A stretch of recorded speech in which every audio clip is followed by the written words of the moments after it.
Hi everyone, this is Ricky Whitaker, and I'll be reading our 1 Samuel chapter 19 with you today. Just to give you a bit of overview what happens within the chapter. Jonathan discloses his father's purpose to kill David. He persuades his father to a reconciliation. Saul's malicious rage breaks out against David. David flees to Samuel, and Saul prophesies. So then we read chapter 19 of 1 Samuel. And Saul spake to Jonathan his son, and to all his servants, that they should kill David. But Jonathan, Saul's son, delighted much in David. And Jonathan told David, saying, Saul, my father seeketh to kill thee. Now therefore, I pray thee, take heed to thyself unto the morning, and abide in a secret place, and hide thyself. And I will go out, and stand beside my father in the field where thou art.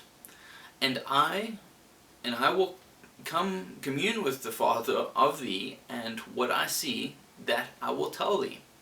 And Jonathan spake good of David unto Saul his father, and said unto him, Let not the king sin against his servant against David, because he hath not sinned against thee, and because his works have been to thee word very good. For he did put his life in his hand, and slew the Philistine, and the Lord wrought a great salvation for all Israel. Thou sawest it, and didst rejoice. Wherefore then wilt thou sin against innocent blood, to slay David without a cause? And Saul hearkened unto the voice of Jonathan. And Saul sware, As the Lord liveth, he shall not be slain. And Jonathan called David, and Jonathan shewed him all those things.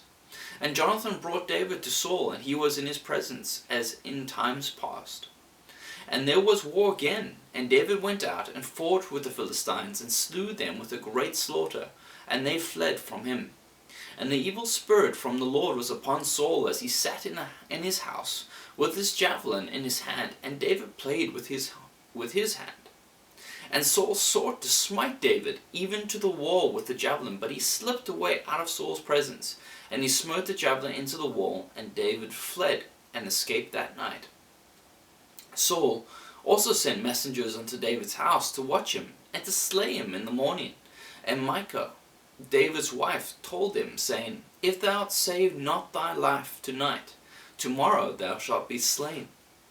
So Michal let David down through a window, and he went and fled and escaped. And Michal took an image and laid it in the bed, and put a pillow of goat's hair for his bolster, and covered it with a cloth. And when Saul sent messengers to David, she said, He is sick. And Saul sent the messenger again to see David, saying, Bring him up to me in the bed, that I may slay him. And when the messengers were come in, behold, there was an image in the bed with a pillow of goat's hair for his bolster. And Saul said unto Michal, Why hast thou deceived me so, and sent away my enemy, that he is escaped? And Michal answered Saul, He said unto me, Let me go, why should I kill thee? So David fled, and escaped, and came to Samuel to Ramah, and told him all that Saul had done to him. And he and Samuel went and dwelt in Naioth. And it was told Saul, saying, Behold, David is in Naioth in Ramah. And Saul sent messengers to take David. And when they saw the company of the prophets prophesying, and Samuel standing as appointed over them, the Spirit of God was on the messengers of Saul, and they also prophesied. And when it was told Saul, he sent other messengers, and they prophesied likewise. And Saul sent messengers again the third time, and they prophesied also. Then went he also to Ramah, and came to a great well that is in Seku. And he answered and said, Where are Samuel and David?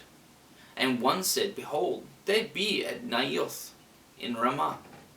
And he went thither to Naioth in Ramah, and the Spirit of God was upon him also. And he went on, and prophesied until he came to Naioth in Ramah.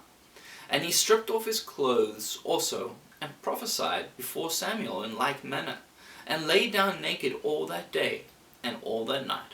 Wherefore they say, Is Saul also among the prophets?